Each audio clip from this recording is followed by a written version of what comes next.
dans le Grand Journal. Merci d'avoir accepté notre invitation. Vous êtes romancière et vous signez chez POL un livre absolument remarquable, Toutes les vies de Théo, un roman récompensé par le prix Transfuge 2025. Toutes les vies de Théo, ou l'histoire d'un couple mixte composé de Léa Vox, je ne sais pas comment ça se prononce très précisément, comme on veut peut-être, juive d'origine polonaise, et de Théo Ravier, breton d'origine allemande par sa mère. Un couple qui s'aime d'un amour presque fusionnel, mais qui va se fracturer après les massacres du 7 octobre en Israël, puis avec la guerre à Gaza. C'est un livre éblouissant d'intelligence qui aborde la question de l'identité avec beaucoup de finesse. Un roman qui rend compte du séisme qu'a représenté le 7 octobre au-delà des frontières du Proche-Orient. Un tour de force vertigineux qui m'a beaucoup, je dois le dire, interpellé.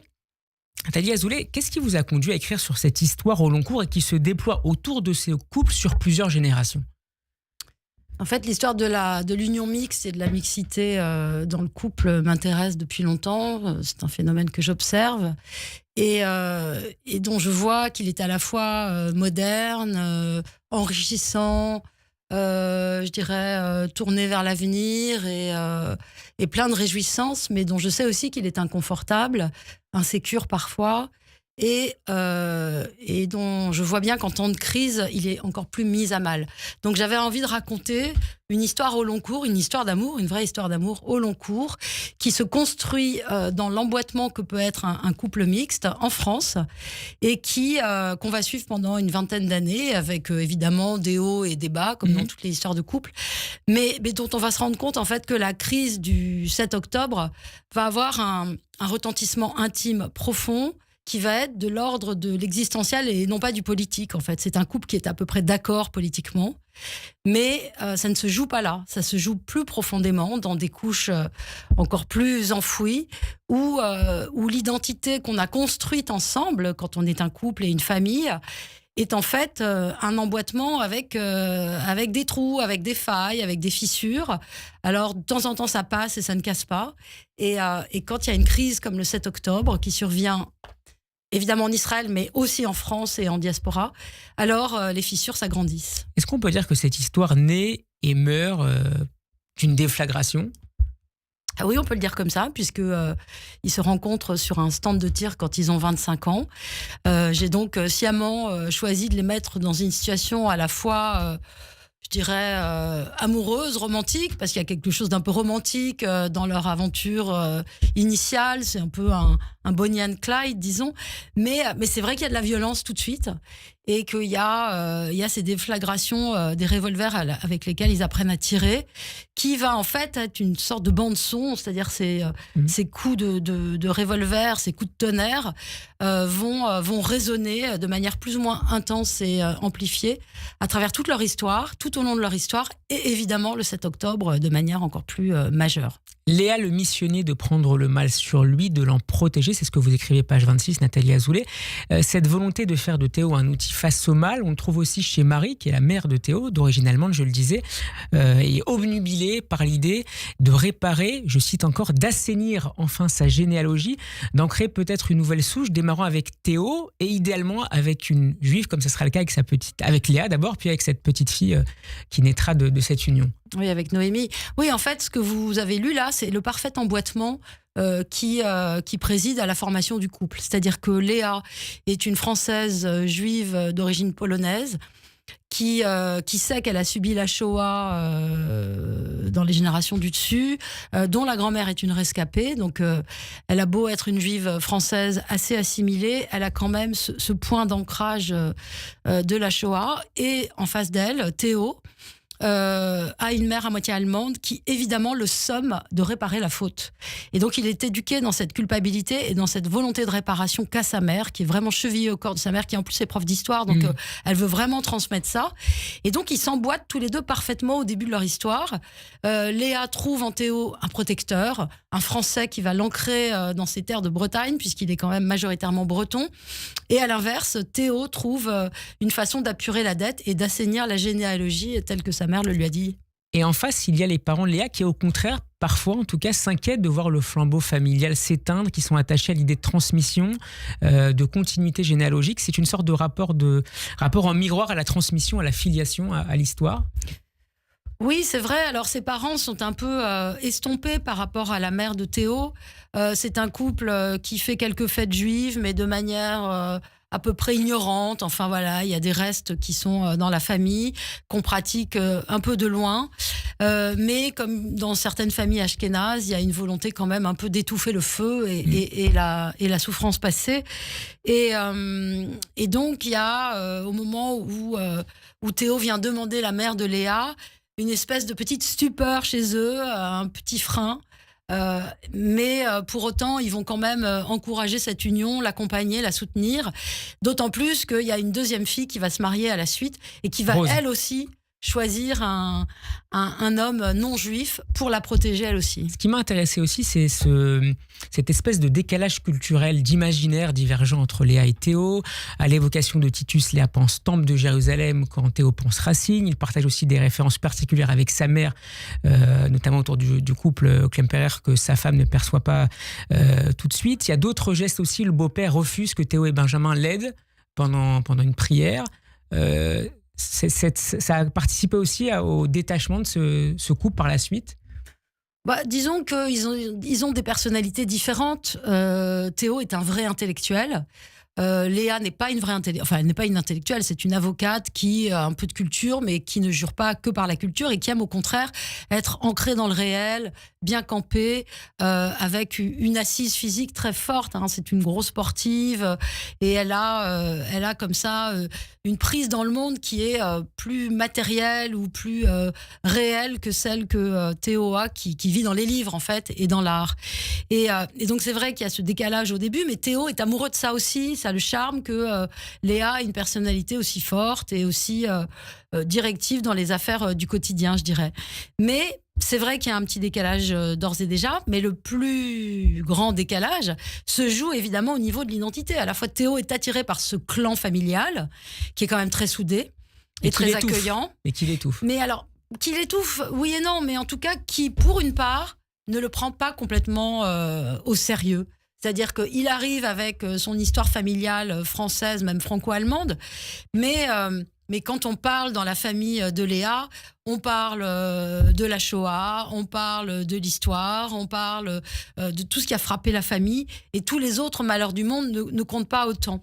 Ça gênera plus tard Benjamin, lorsqu'il parlera aussi de la Révolution française. Absolument, mais ça gêne un peu Théo, qui se sent parfois accessoire, et notamment au niveau, au moment où il y aura un deuil, et il va pas pouvoir faire partie des 10 hommes qu'on va convoquer à ce moment-là, et donc il se demande à ce moment-là où il est entré, qui il est, s'il n'y a pas un petit flottement intérieur qui le gêne. Mais, et c'est très important, il étouffe cette gêne. Il ne veut pas l'assumer, il ne veut pas la regarder en face, et il est dans un déni pour appartenir complètement et adhérer complètement à cette histoire avec sa femme. Alors c'est un livre qui est bourré de références. Je pense notamment à cette phrase de Léa qui rêve d'avoir un enfant comme sa sœur Rose. Vous reprenez une phrase de la Bible, donne-moi des enfants sinon je mourrai. Dans la Bible, c'est Rachel et non Léa qui dit ça, qui s'adresse ainsi à son mari Jacob. L'un des moments charnières du livre et de la vie de ce couple, c'est le voyage en Israël, qui a suscité une grande émotion chez Théo. Et au retour dans l'avion, Léa, cette phrase, c'est page 60, « Si je n'étais pas juive, je serais antisémite ».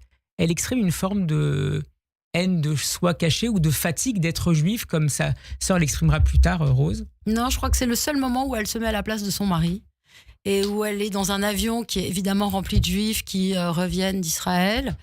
Son mari a été très heureux d'y aller, et c'est même lui qui l'a poussé à y aller, parce qu'au départ, Léa a un rapport très lâche avec Israël. C'est un pays lointain, elle n'est pas très attachée, elle ne veut même pas y aller, elle a peur pour sa fille, ses parents lui disent que c'est une mauvaise idée d'y aller. Bref, il y a un rapport assez distant par rapport à Israël.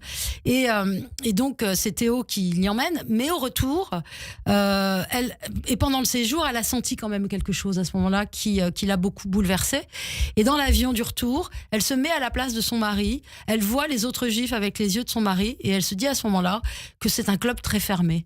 Donc je pense qu'à ce moment-là, elle a un mouvement d'empathie pour lui, elle se dit mais qu'est-ce que je lui fais vivre de vouloir entrer dans un clan qui de toute façon ne le prendra pas complètement au sérieux, parce qu'il n'a pas toutes les cartes pour en faire partie, qui fait beaucoup d'efforts, vraiment beaucoup d'efforts, mais là, un mouvement, oui, d'empathie, de tendresse à ce moment-là. Alors, ça s'exprime de façon négative, c'est un peu hostile ce qu'elle dit, hein, mais c'est pas de la haine de soi.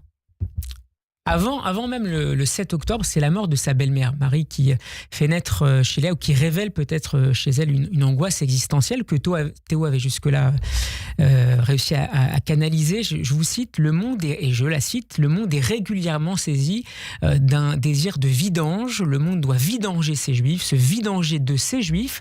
Un terme très brutal, là aussi, qui choque Théo, qui témoigne peut-être d'une vision cyclique de l'histoire juive, renaissance, apogée, destruction. Oui, et c'est vrai que Léa a à ce moment-là cette espèce d'intuition qui la saisit, qui l'effraie, mais dont elle n'arrive plus à se détacher. Alors que Théo, c'est l'enfant de la Shoah, si je puis dire. C'est-à-dire que sa mère, à moitié allemande, l'a vraiment conditionné dès l'enfance devant les cérémonies du 27 janvier, avec tout le reste, toutes les références qu'elle a pu agiter autour de lui. Mais il n'y a pas d'autre tragédie dans sa vie. Et si bien qu'il n'y a pas de conscience de cycle, comme Léa peut en avoir une dès lors que le 7 octobre survient et qu'elle-même, elle est dans un mouvement de révélation par rapport à elle-même. C'est-à-dire qu'elle-même était une enfant de la Shoah, ou en tout cas une petite fille de la Shoah, et ça s'arrêtait à peu près là. Mais avec le 7 octobre, il y a quelque chose qui l'a saisie et qui l'attire du côté du cycle et du malheur cyclique. Ce qui n'est pas le cas de Théo, parce qu'il n'est pas le dépositaire de la même histoire. Puis vint les massacres du 7 octobre, le jour de l'anniversaire des 50 ans de Théo, qui est donc né au lendemain du déclenchement de la guerre de Kippour, qui a entraîné une grande psychose au sein de l'État d'Israël et au sein de la diaspora juive. Leur fille Noémie ne comprend pas pourquoi sa mère a décidé d'annuler la soirée organisée pour son père. Et là, cette phrase qui m'a paru aussi importante pour comprendre le divorce intérieur qui va frapper la famille, c'est là-bas, c'est loin, Israël.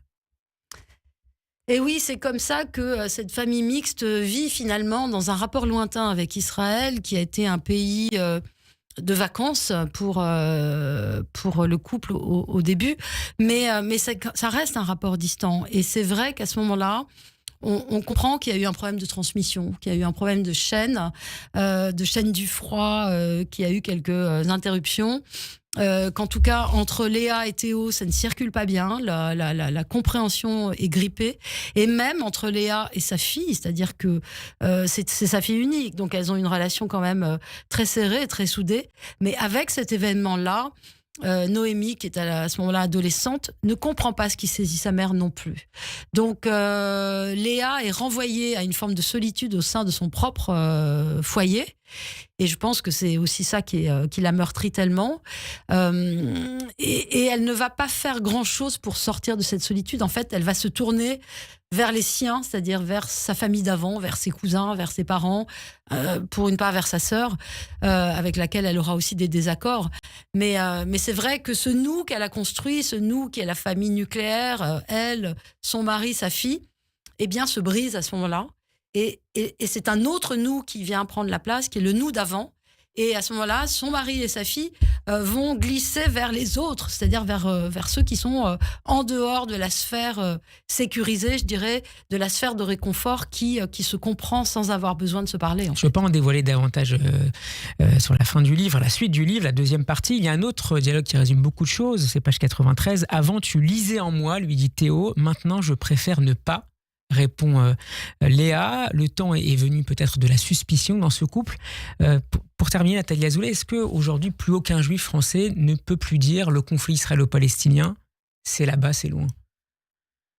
Je crois que c'est très difficile à dire, puisqu'on voit tous les jours que c'est aussi ici, et ce n'est même pas le conflit israélo-palestinien qui est ici, c'est une autre forme d'antagonisme, c'est une haine qui est de l'ordre de la rage, en fait. Hier, un rabbin était mordu, on n'avait jamais vu ça, donc c'est vraiment une question de rage. Alors, ça a un rapport lointain avec le conflit israélo-palestinien, mais le conflit israélo-palestinien, quand on en parle ici, c'est encore autre chose. Ce n'est pas seulement un conflit de territoire.